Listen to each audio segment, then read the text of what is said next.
എൻ്റെ അച്ചാച്ചന്മാർ നാട്ടിൽ വന്നു കഴിഞ്ഞാൽ പിന്നെ ഞങ്ങൾക്ക് എല്ലാ ആഴ്ചയിലും ഫാമിലി ഗെറ്റ് ടുഗെദേഴ്സിൻ്റെ ബഹളമായിരിക്കും. ഓരോ ആഴ്ചയിലും ഒരാളുടെ വീട്ടിൽ, അതാണ് പതിവ്. ഇനി ആരുടെ വീട്ടിലാണ് കൂടണമെന്നുള്ളത് നേരത്തെ കൂട്ടി നമ്മൾ ഗ്രൂപ്പിൽ പറയും, അല്ലെങ്കിൽ വിളിച്ചറിയിക്കും.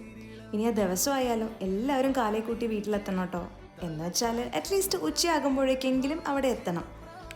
ഇനി ഞങ്ങൾ എല്ലാവരും കൂടെ കൂടിയാലുള്ള മെയിൻ പരിപാടി വേറെ ഒന്നുമല്ല, ഫുഡിങ് ആണ്.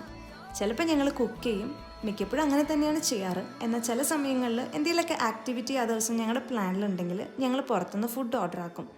അപ്പോൾ ഈ വീക്കെൻഡ് എല്ലാവരും കൂടെ എൻ്റെ വീട്ടിലേക്കാണ് വന്നിട്ടുണ്ടായിരുന്നത്. ആദ്യമേ തന്നെ ഞങ്ങൾ പുഴയിൽ പോയി കുറേ ടൈം അവിടെ സ്പെൻഡ് ചെയ്തു. അത് കഴിഞ്ഞ് വന്നപ്പോൾ കുക്ക് ചെയ്യാനുള്ള എഫേർട്ടൊന്നും എടുക്കാൻ പറ്റാത്തതുകൊണ്ട് തന്നെ ഞങ്ങൾ മന്തി ഓർഡർ ആക്കി. ആൻഡ് അതിനിടയ്ക്ക് ഇവരെനിക്കൊരു കുഞ്ഞ് സർപ്രൈസൊക്കെ ഒരുക്കിയിട്ടുണ്ടായിരുന്നു കേട്ടോ. എൻ്റെ യൂട്യൂബ് ഫാമിലി 500 സബ്സ്ക്രൈബേഴ്സ് ക്രോസ് ചെയ്തതിൻ്റെ ഒരു ചെറിയ ഹാപ്പിനെസ്. ഫുഡിങ്ങൊക്കെ കഴിഞ്ഞ് കുറേ ഡാൻസ് റീൽസ് ഷൂട്ട് ചെയ്തു, പിന്നെന്താ ഫോട്ടോസ് എടുത്തു.